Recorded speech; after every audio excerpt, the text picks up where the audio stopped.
Got it.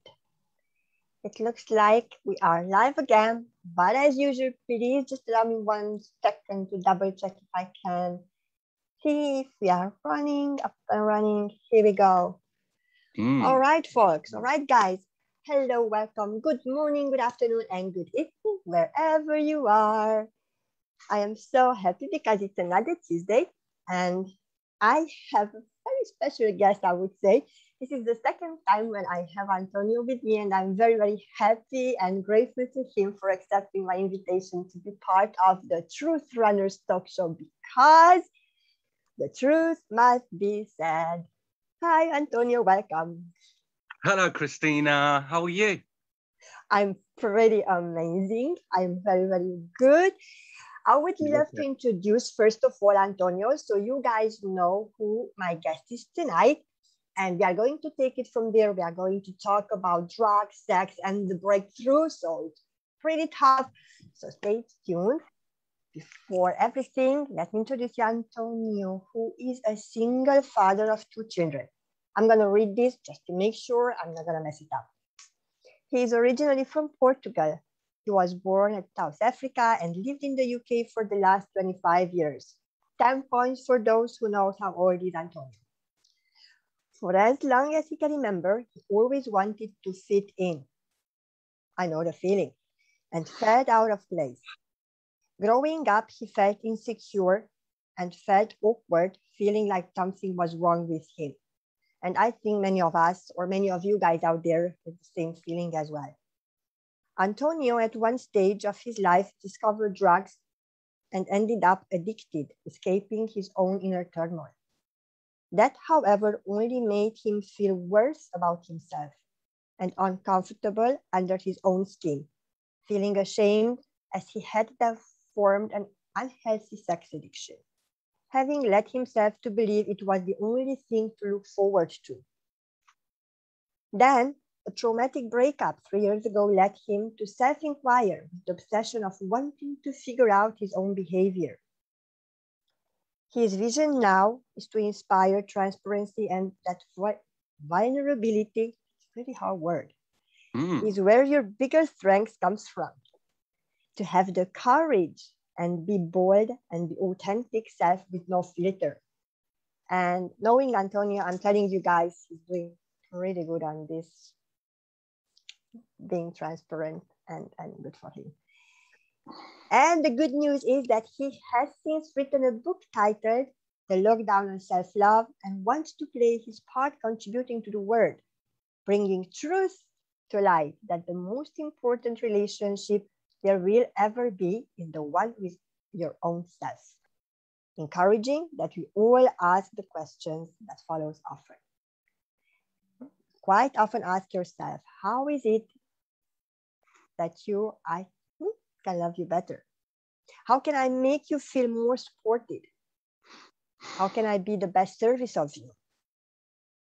So from expression, now different. From depression to expression, a journey of healing and self-love. I welcome again, Antonio. Ta-da! It's pretty cool when you read out a bio like these guys, because, you just read it. You read it, and, it's nothing. It's just another guy. But the truth is, when you get to know the person whose bio you just read, it's a completely different story. Yeah. True? So let's go back from the really, really beginning. Okay? Yeah. You said that you traveled a lot, you moved a lot of countries. I would love to know, how did that feel? And you said that you had a lot of insecurities. You said that you always felt that you don't fit in. How old were you by then? Sorry? How old were you? What was your age? Well, I was born in South Africa, and we'll start there. I was born in South Africa, and at a time when I was 7 years old, there was notes put up in the shops and lampposts enticing rape and murder for the whites to get out. Now, this was a really scary time for my parents, and I think that was the start where I obviously saw that, you know, even though it's hard to recollect because I was so young, you know, and now that I'm 36 years old, but that obviously had an impact for me to still have that memory. And I can't imagine what that would have been like for me as a young man to kind of just have that observation. Another interesting thing that happened was we had a maid. I was around 4 to 5 years old. And this is so fascinating because it's a whole paradox, really. And I'll get to that. So at the time, the maid used to look after me whilst my parents were at work. And she'd pick me up from school, you know, I'd get back home and she would lock me up in a house. Now, from my memories of what I recollect, basically, I would be kicking and screaming and the door, and I'd then jump onto the kitchen counter, banging on the window, crying, and no one would come for me, you know. And that was the start of me having the feeling that I wasn't seen and heard. Mm.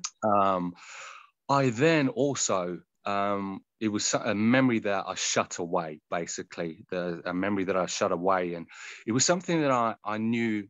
I had this feeling like I was uncomfortable under my own skin. And it was from an instance when I was around 3 years old that I was experimenting with another boy. And, you know, so no right and wrong with that. There's no difference. And for example, you know, we might have been enacting something that we saw that our parents did, you know, and no different really than how I might have played with action figures from watching cartoons, you know what I mean? And it's so innocent, but obviously growing up, you don't see it like that. You just look at all the negatives, you know? So moving back to Portugal at the time when my parents, my mom actually fled South Africa. She left South Africa because as well the maid was imploring that my mom left because there was rumor there was a witch doctor that was after me. And it was really interesting because ever since investigating about that, I was born with white blonde hair. And it was so fascinating as I reverse engineered my life and started asking these questions, you know, and bringing everything to the surface. And after investigating that, you know, many corpses had been found in the streets, decapitated, with no body parts such as the heart, etc. And he was I want to say assumed, it's not the right word, but he was speculated that he was used for ceremonial acts in which the witch doctor would harness the soul and energy for their spiritual gifts. So this is another reason why I find my story so fascinating to where it's led me to the man that I am. So yeah, obviously when that happened, my mom, as you can imagine, you know, especially with all the notes up in the lamppost and this and the other, I can't imagine what that might have been like for my parents, especially as foreigners in a foreign land, you know. So yeah, my mom left, and my dad remained behind. He had to make that transition to sell the house and all the belongings and stuff like that, and he was still working. He actually remained there for a best part of a year. So I didn't really have a male figure around as such, you know. And yeah, we went back to Madeira.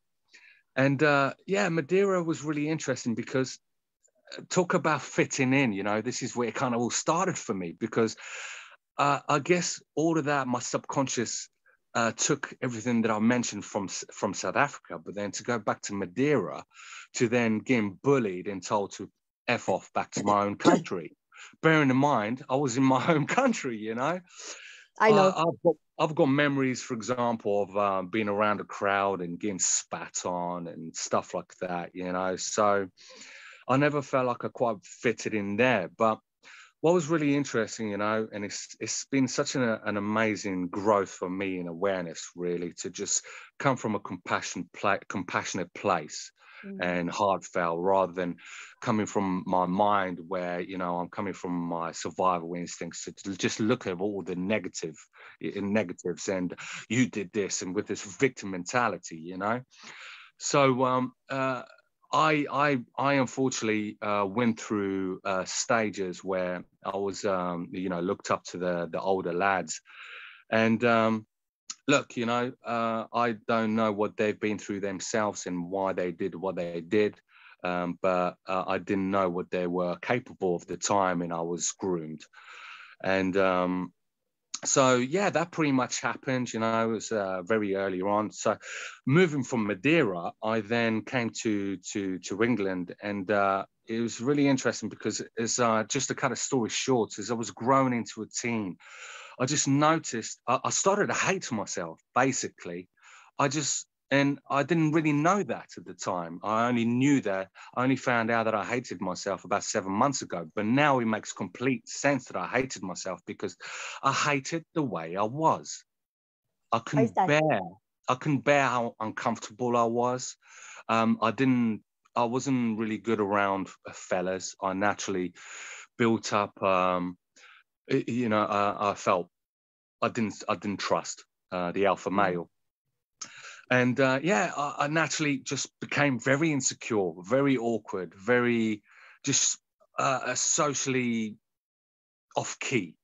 And I've never been comfortable around women either. I've just been very, very insecure. So going back to hating myself, it's no wonder why I did it. Because again, what I meant to say is like, I just didn't like the way I functioned. I knew that I couldn't, it was just unbearable, and it doesn't help that for whatever reason, that's where shame grew. And shame grew from not having the ability basically to approach those that care for me to say, look, this happened or that happened. I need help. I couldn't, this happened. I'm confused. What do you think about this, for example?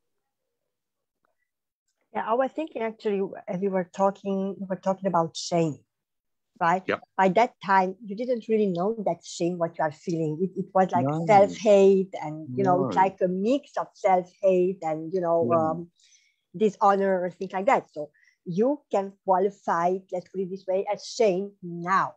How do you deal with shame? How did you handle shame? What was your, Very good question. I'm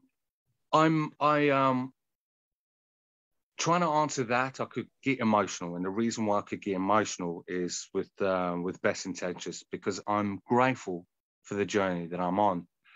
And with that, what I mean to say is, I've been led down the personal development route and found spirituality. With that, I found myself, and with that, I came to healing practice such as, reciting the Ho'oponopono meditation and experimenting with different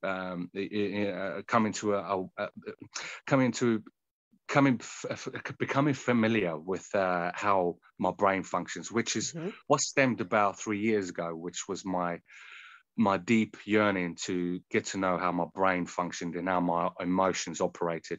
And with that, I found out about different brain waves, such as the frequencies. And so I started experimenting with meditation, really, and different frequencies, such as getting myself to altered states using theta and alpha frequencies, and just honing in and to forgiveness, compassion, acceptance, and feeding your love, and going through these going through these visions in my own head, where, for example, I would go through whatever memories I had, and sending your love, just sending your love and acceptance. You knew what you knew at the time. I knew what I knew at the time, and that's all right. We do what we know based on what we know, and then I'd close that vision, I'd send it off.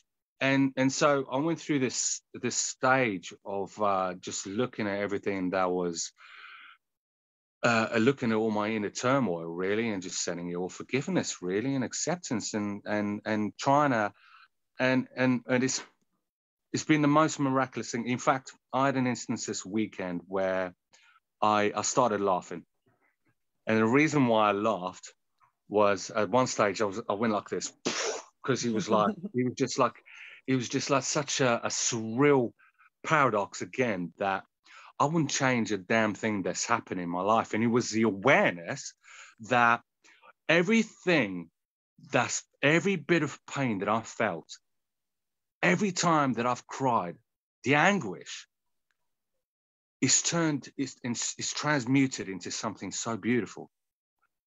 And I wouldn't change that for the world. You know, we are who we are because of the experiences we had along the way. Otherwise, we wouldn't be who we are.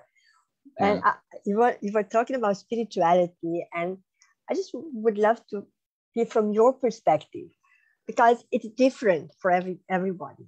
It was different for me, different for you. What exactly does spiritual awakening means to you? What spiritual awakening means to you? And when it was that moment when you said, okay, Antonio, this life is over, I have to change. What was the aha moment when you said, okay, it's enough, I want to be a different person. I want to be me again, basically.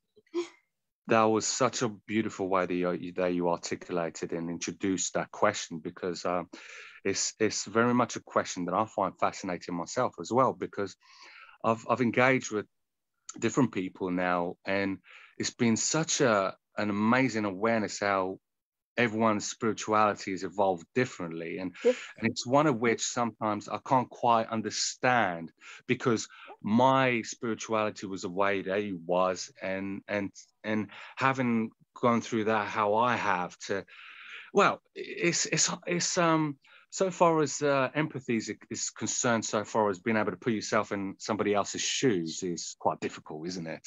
You know, in that sense. But so I'll put it this way. So about 10 years ago, how my drug addiction was formed was through a time in my life where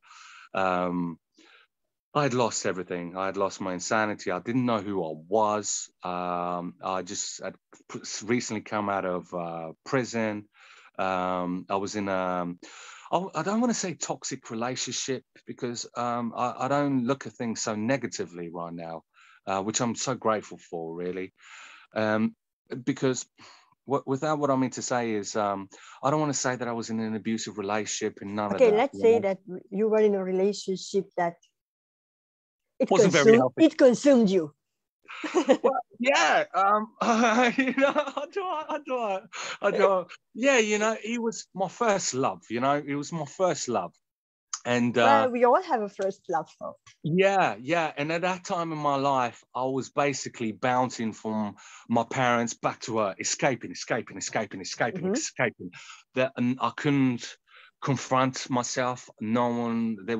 It's something I've learned to date, which I find so important and so much value in holding space, in being able to hold space and just give somebody the freedom to express themselves, so far as what their emotions is concerned, whether you rationalize that as good or bad, or that they could improve, to just hold that space for them and be themselves. And it's something which I've now articulated so far as this: a flower doesn't tame its colors, and neither does it hide behind its leaves. But one thing is for certain is that we could, you know, we could all be a little bit more graceful. So with that, you know, at that particular time, I lost all my friends. I lost all my friends. I lost my job. I lost my car. I had a son, and that was the first time that I experienced the real joy of being a father. You know, and it was crazy. Really, this is really crazy, because out of 7 years being with my my ex at the time, I never had the bravado to leave her. But when we had a child, something snapped inside of me, and I couldn't be this way, and I couldn't tolerate her. And look, it's really interesting, because I guess my boundaries was kind of forming there in some way, shape, or form. But I left. And I was ignorant towards the fact that I was also losing my son, and I was leaving a broken home. So I went back to my parents, and I with all the love, I want to say this as best with the best intentions. You know, I was born around criticism, and that I constantly had to change. Like, you need to change. You need to change. You need to change. So criticism, unfortunately, breeds insecurity, and it doesn't help with everything that I went through, which no one was aware of, you know. And it's there's no right or wrong. But unfortunately, the reason why I'm sharing that is because with all of that happened, me going back to my parents, just everything just came back to the surface, which was how it always was. You need to change, and then on top of everything, now there was something else added to the checklist, which was you're a bad dad. Yeah. Okay. I'm gonna for a second stop you here. It was late. I was leading to it. Yeah. Go on. No, because you've said a lot of things. Yeah. A lot of things. Yeah. And I would just love to pick in a couple of them. Okay. Yeah. Just a tiny bit. Let's talk about relationships. Okay. You said you've learned now that in a relationship you have to hold the space for one another, right? Why is in a toxic or bad or not ideal relationship, it's your ego which comes out and you're like, I. So you try to impose your point of view. Am I right or wrong? Well, the ego is there to protect us. You know, that's what fundamentally. Yes, we need the ego, true. You know? But when you really don't not listen to the other person, yeah, that's the point when the relationship is, you know, see, this is something that I'm growing into. It's a whole awareness of what really a victim mentality means. And I'll say it like this. I might call you ignorant, and you might take that to heart, to say, what? You insulted my intelligence, for example. Where I'm going with that is I might call you a victim, and you're like, who the fuck do you think you are to call me, excuse my language, who the hell who do you think you are to call me a victim? Unaware that very response is a victim mindset's response. Sure. So with that, what I mean to say, so far as holding space in this and the other, is just have that integrity and responsibility for your own reaction. You know. Yeah, that's nicely explained though. Then the other thing which just, you know, caught my attention was when people around you, you know, so you are never perfect to them, okay? You are the bad guy, the bad dad, the bad this, the bad that. You are not good enough. You know, it's all growing inside you. So they are conditioning you. You are conditioned to believe something about yourself, which you are not, right? So then, I'm coming back to my original question. Yeah. How or when was when you said, okay, I'm not that person who they say I am. I am something else. I am me. So going back to the initial question that you were trying to get out of me, which I didn't respond, and I'm not gonna let you go. Yeah, it was my spiritual awakening. Basically, I write it.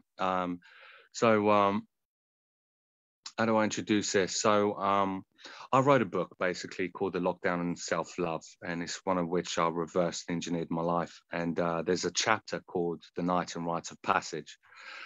I had a time when I was off my head on loads of substances, class A. I had a habit for around 10 years, and a lot of the reason why I was doing drugs is, you know, pain and pleasure is so associated, and that's why I formed all these the sex addiction around the drugs. But to answer your question, basically based on the chapter, The Night and Rites of Passage, that night, for whatever reason, I felt to get out the house. And I was running from 10 p.m. up until 1 in the morning, just running. It was only recent where I came to realize that it was actually my higher self. I felt like I had a chip over my shoulder, which was just encouraging, empowering me. Just go, run. You got this. This empowering thoughts by my head. You got it. I felt like I had to prove myself to the gods that night.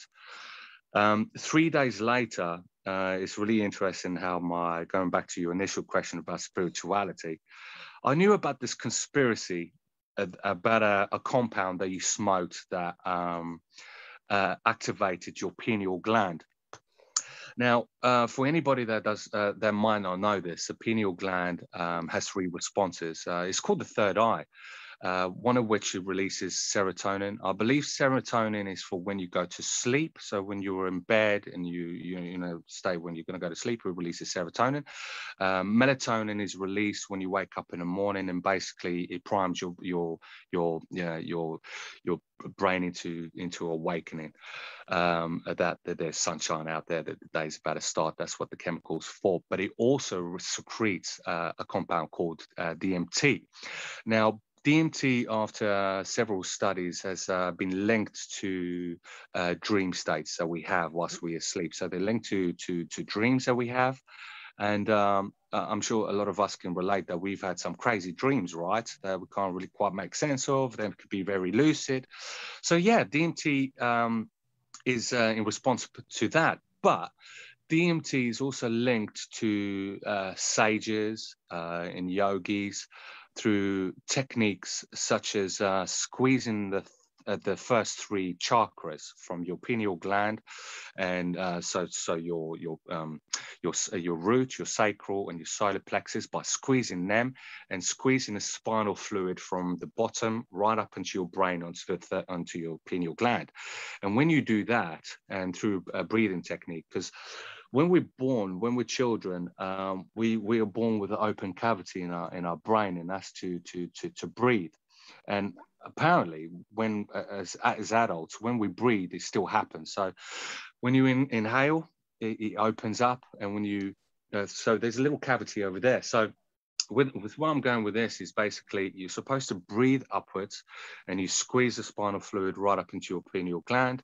And as you're inhaling through, like you get into an altered state where it just seems like it feels like you're having an out of body experience, one of which I can only describe basically as where you are at the beginning of no end. You experience non-duality and oneness. So it's really interesting how my journey's unfolded to doing those practices naturally, to 3 days after the night and the rites of passage, basically. 3 days later after that, I found myself drawn, which is something I don't naturally do, which is go through Facebook and go through people's comments. And I went through someone's comments, which was, they stated to ask, how do you measure success? Now, really interesting that I was drawn to that status, and went through the comments, and somebody said, smoke some DMT and you'll know it's just all an illusion and figment of your imagination.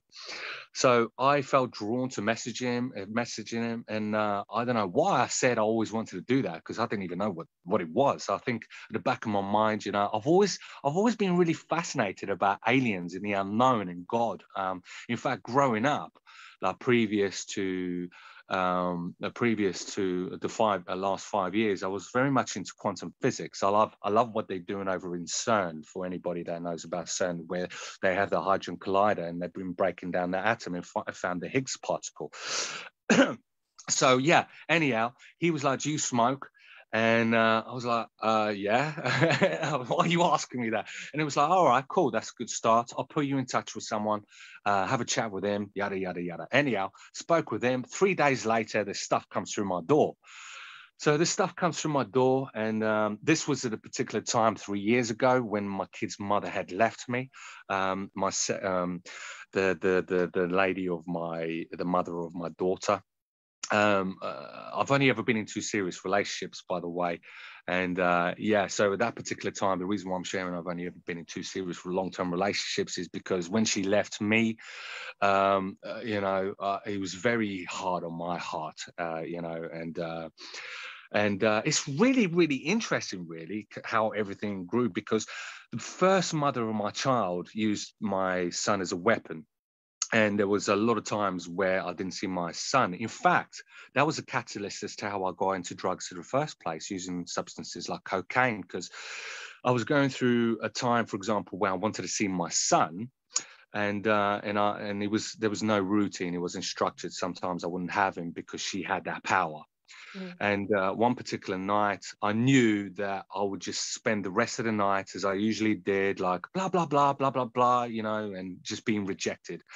Yeah, one thing led to another. I found these substances. I was just drawn to it, and the right people that night, and, you know, spiraled out of control. But anyhow, relevance to that is that my second relationship did the same thing. I didn't see my daughter for several months. So at that particular time in my life, I was very suicidal for days, for weeks, for months. In fact, I thought I was going to lose my job. I own a little plastering business, and I spent weeks on end just in corners, and worried really for myself and how I looked, you know.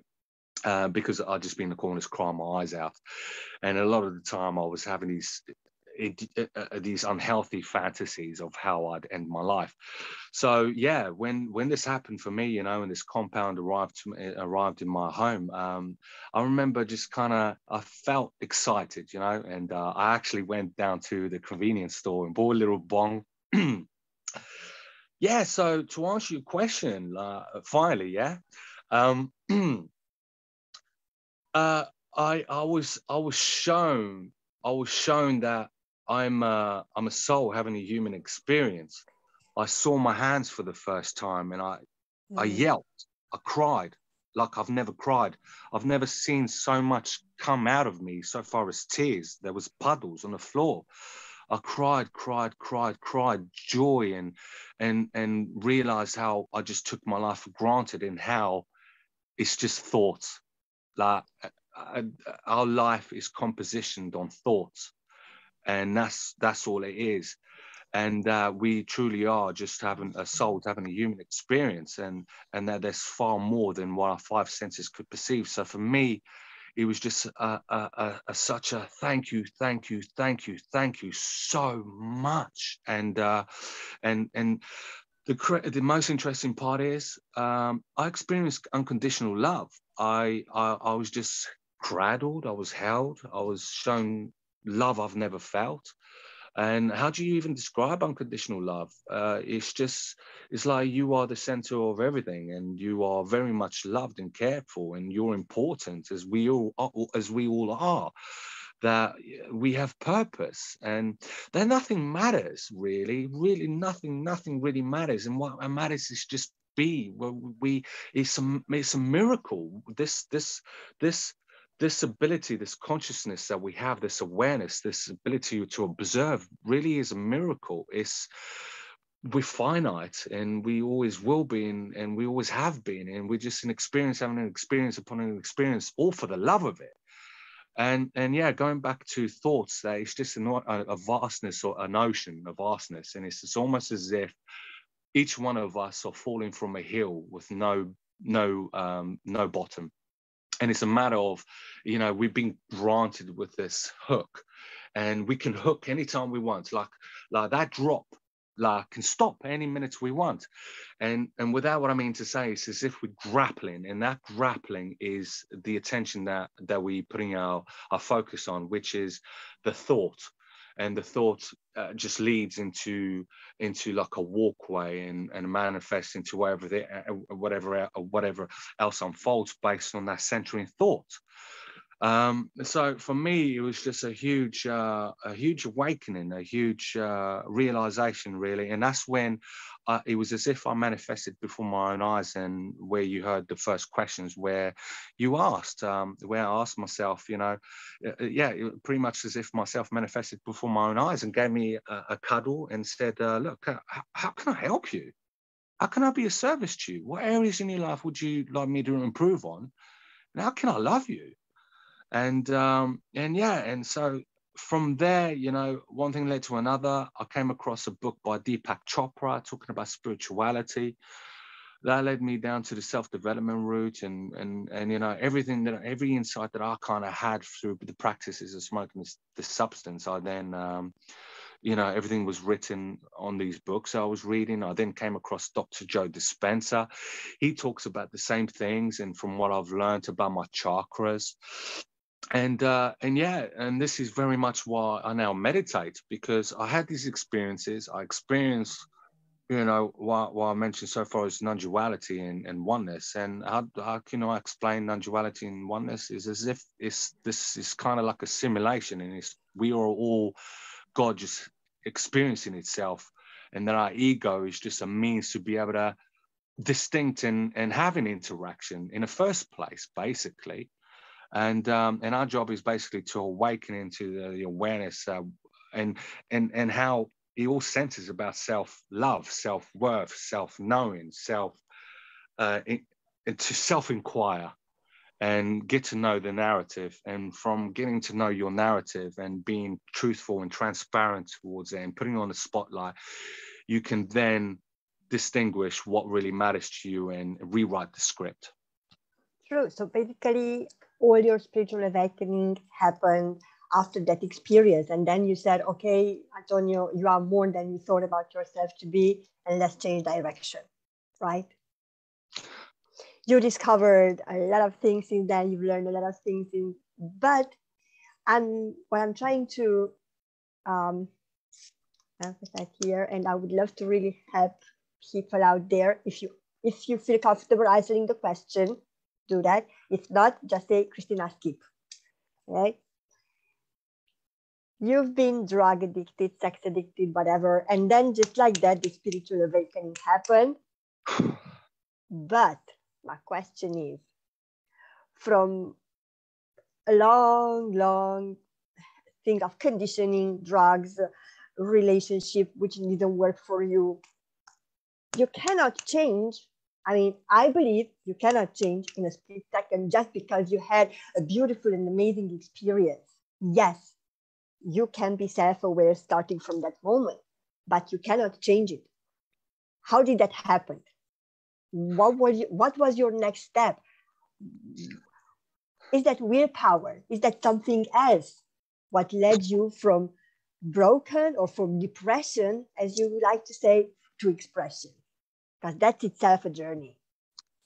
I'm trying to answer that the best way I can with almost not sounding, I don't even want to say ambiguous. It's like ignorance truly is and well bliss. And what I mean to say is it's just a matter of being conscious and it's, look, for anybody then that has studied a little bit about how the mind works, it works in two ways, which I found fascinating. We've got the subconscious, which is the emotional mind, and we've got the consciousness, which is the thinking brain. Our subconscious only operates under 95%, so we're habitual. We pretty much run on autopilot, and we're not even aware of it. And only 5% of the time are we actually conscious. So, well, that is every day, just trying, you know. Yeah, very good question, because I have my battles, you know. That's what I want to hear you about, your battles, about shadow work, about going back to your inner child, hiding that little boy, and then learning to love yourself as who you are today. Yeah, you know, it's really fascinating question, yeah, because it's often when I find it's often kind of like this. It becomes a bit of playfulness. It's like, right, let's put it to the test. You love yourself, yeah? Yeah, Do you? exactly. All right. And then I'm like, and then you have kind of moments like, it just become, look, the most important thing is to just be playful, not be so damn serious, you know, and to just be an expression. To enjoy, to not self-sabotage. And self-sabotage comes in many forms, such as negativity. Look, there is no right or wrong. The only thing that is wrong is when you are wrong to yourself, as so far as the dialogue you have. Everything has been God given to us to experience. And now it's whether or not, you know, you're deciding to what's the right word? Just being irresponsible, like partying every damn weekend, you know. Yeah, enjoy yourself, but just be responsible about it. Maybe once a year, and or if but it depends on the person, you know. I've had this conversation with myself so many times. So, for example, I want to get to a place where I don't use substances because I'm aware of this. Like even smoking, for example, I use smoking because I want to feel different. I want to sometimes have a drink because I want to feel different. Mhm. I don't, sometimes I feel a bit too, as we all do, you know, this is, again, it's the interesting part. Like, I never realized that the most important relationship that there ever will be is the one with yourself. Now, where I'm going with that is you're stuck with yourself every day, you know, and we have all these emotions. And so far as like when we spoke earlier on about how I dealt with my shame, now it's coming to realize the responsibility that you have and that you can change the emotions that you are dealing with. So if you're having a bit of a tough day, then to have a breathing technique, for example, go out in the woods, or just sit yourself down and be like, okay, let me hone into feeling great. Let me just feel great, and then it's maintaining, you know, as best as you can. Two words. I just put them down, is decision and responsibility. So it all goes down to decision, because we make hundreds of decisions every day, consciously or unconsciously. Yeah. But it only takes the decision to change and be who you really are, and to be responsible for yourself first. Because if people out there, you know, are listening to this and they really need that, I say it like this: if you are only 1% more responsible for your relationships, for your financial situation, or for whatever you want to change, then that would already make a difference, right? Yeah. That sounds awesome. And there is one thing what I really, really would love to share with us, because before we start this live, we had a really interesting conversation, and you were talking about the esoteric truth. And I was asking you, Antonio, what's that? Can you just a little bit go back there and tell me what's esoteric truth, and what has esoteric truth has to do with spiritual awakening and your journey, and how they two fit together? And then we go back to your book. Oh, that's such a deep question, because just let's make it simple. Let's go first. What esoteric truth is, as you explained it to me so nicely. Oh, look, it's having that observation, to then being able to understand that you've got that awareness, and then from that awareness to then realize what consciousness is. And consciousness is just literally that being. And so with where I'm going with that is, so far as the esoteric route, you know, so far as some of the stuff I've mentioned so far as you know, how our brain operates and our emotions, it's nothing short but a chemical reaction, you know. And when you go back to what was it? It was Albert Einstein. He said, look at things as vibration and frequency. And it's such a mad one to kind of grasp your head around, that there's no difference between you and a bed and a table and this and the other. But it was all just started from a thought, and from that thought it became a creation. But ultimately everything is made out of the same compound, but it's just vibrating on a different frequency. So going back to the esoteric route goes back to this. There's a hypothesis that was theorized by, I can't remember the professor, but the theory is spiral dynamics. And spiral dynamics starts with a beige state in our life, which I can very much relate with, to realize that for the best portion of my life, I was on survival mode. And now what I mean by survival mode is, when we're on survival mode, which spiral dynamics talks about as the earliest state of consciousness of humanity, is that the prime needs is sex, food, shelter, and you know. And so going back to my life, like when I studied spiral dynamics, I was like, whoa, that was me. That's all I cared about. Like, and wow, so I was on survival mode. And when you're on survival mode, that's all you care about. And whoa, that was me. But then when us as a species went from just foraging by ourselves, you know, and leaving our homes, and we went off to just deal with our own business. We started to form tribes, and those tribes then started to become self-sufficient, where, you know, we would forage and store food, and channel water into systems where we'd have water that you could drink out of from containments. But from there was the leader, the chief, the wise man. And the reason why he was a leader and he was a chief and a wise man was because he was bestowed with the information of the gods. And that God, that information was wisdom, the esoteric wisdom, which was the awareness of the spirit realm. That we don't just function with our five senses; that we do indeed have a sixth sense. Now, science is starting to prove, and there's loads of evidence to confirm that we do have a sixth sense, which is an innate ability to sense. It's really interesting. I talk about this sometimes to my kids, so far as, you know, everything I've learned.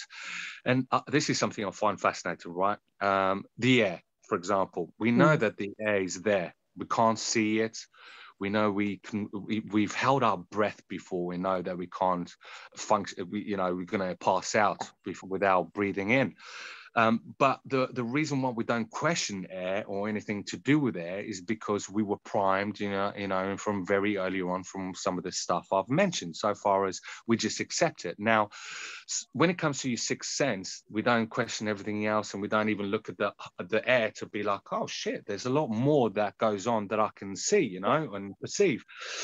So yeah, basically the wise man, there's so many studies, there's so many scriptures based about compounds such as ayahuasca and huachuma, and so, for example, huachuma was a compound based on San Pedro, a cactus, and when tribes, for example, was formed back in the day, rather than have alcohol, which is, let's face it, like alcohol is not the best communal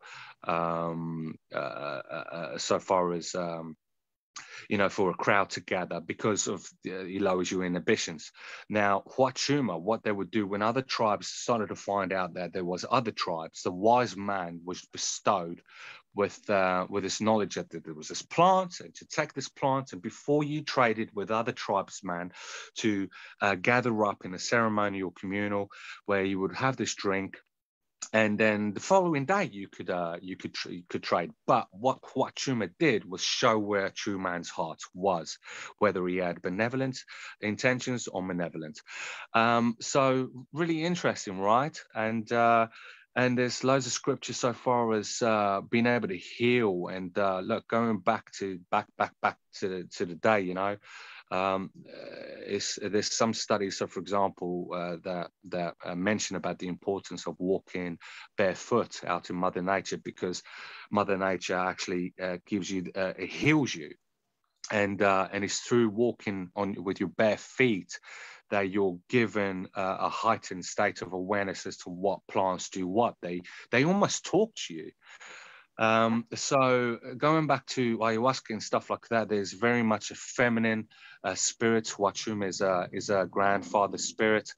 And yeah, when you have them compounds, such as, there's loads of other compounds. We know, for example, like rosemary or whatever does certain stuff, right? We know that certain plants do certain stuff, and that's why we use them, and they're good for certain remedies.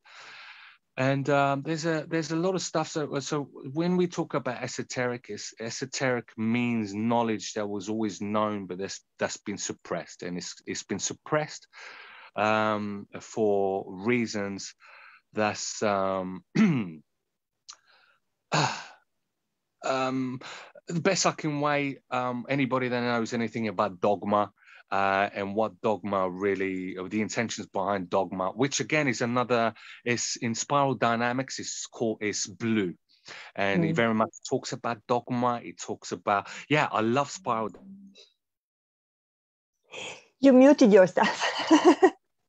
And what I love spiral dynamics is where we are right now as a species, you know, and where we're heading to. And it's such an amazing time to be alive. And I'm glad to be part of it. That's beautifully said. Now that you have all the experiences you had in your home life, you know, you have the knowledge, the wisdom, and you have your book coming soon. What are your next steps before we close? We are running out of time. I have so many questions still, but yeah. Yeah. Look, I've opened up. So rather than get better readers, for anybody that doesn't know what a better reader is, basically for any author that's written a book, before he publishes, he basically gathers up like 3 to 4 people to read the book before he publishes, just to find any continuity, anything that might be nice to elaborate on. So what I've decided to do is actually I open up a private Facebook group, and I'm releasing this from next week on Monday. 2 chapters per week for the duration each week until the book is complete. There's 18 chapters. The book as well is more than just a biography. It has all my lessons, everything that's been incredibly transforming for me, and one of which I'm so grateful for, everything that I've come to learn. And I very much have shared everything. I've left no stone unturned to every little detail. That's just been such a huge aha for me, you know. So I've opened up a book club. It's called the Lockdown on Self-Love Book Club. You're free to send me a message and I'll invite you in.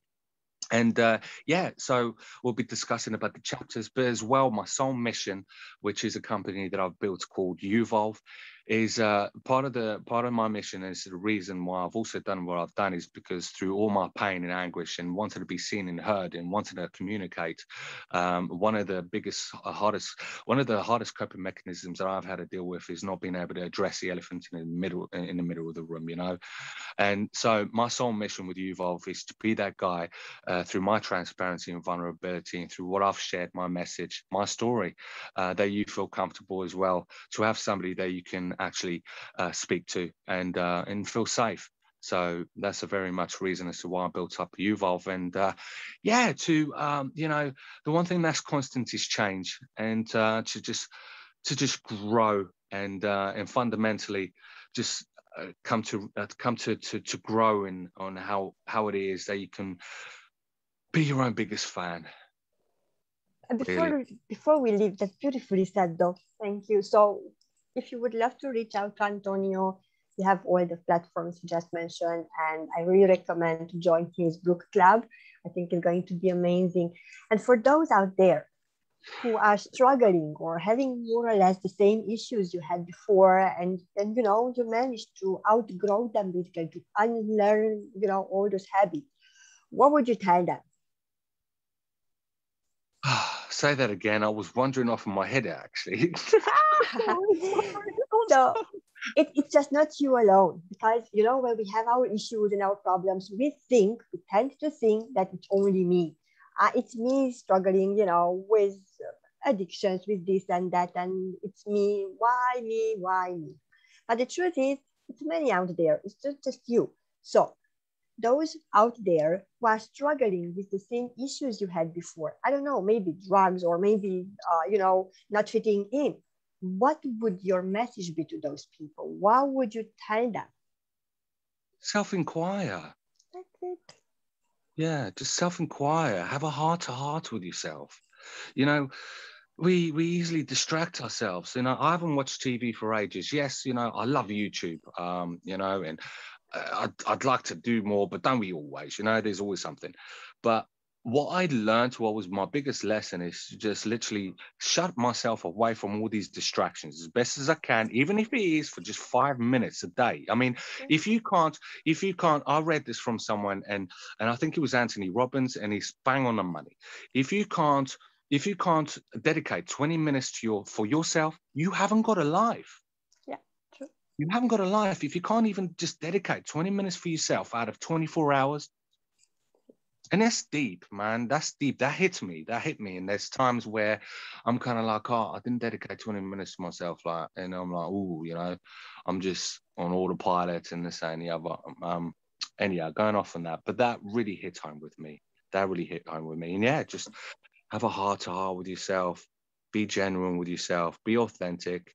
And, you know, sometimes we put all these masks and try to show the world that we not, you know what I'm saying? Say no more, but you can't fool yourself. So yes, self-inquire, have a heart-to-heart with yourself and shut yourself away from all distractions and make it happen. And it's just takes a little bit of effort, you know, a little bit of effort, and a little bit of effort is better than no effort at all.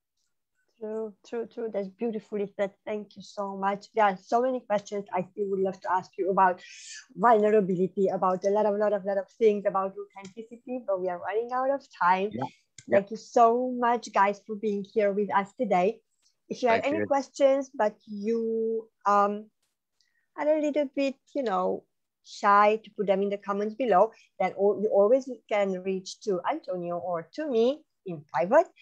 And we are trying to answer your questions best we can. Yeah. Can I just say something else as well? So, so far as what I shared about the book club, what I love about the book club as well is I've opened up an anonymous section. So anybody can comment, even about my book, as it leads into it. I just want people to just be transparent and vulnerable. And so far as the anonymous thingy, if you really want to express yourself, just go for it. And everyone that that's joined in, I trust, and I've known, I very much go with my feelings, and maybe I'm talking gibberish there, to be fair. But I've set my intentions, and like you know, I'm sure it's attracting the right people. No, it's more than that, and always trust your instinct. Yeah, I've built it to be a safe environment, basically, and that's what I meant to say with opening the anonymous, to just. Yeah, give yourself the freedom to express yourself. Just like I said, you know, the most important thing you can do is have a heart-to-heart and self-inquire and ask for help. You know, talk to others. You know, and if you feel like you can't talk to anyone else, that's what the page is for as well. Oh, thank you so much, Antonio. Thanks for being here with me tonight. I really, really appreciate your time and your honesty, first of all, being honest and open. And I thank you guys for watching The Truth Runners, because the truth must be said, even if sometimes, you know, your illusions are. So thank you guys, and see you next time. Thank you, Christina. Bye, guys. Thank you for watching.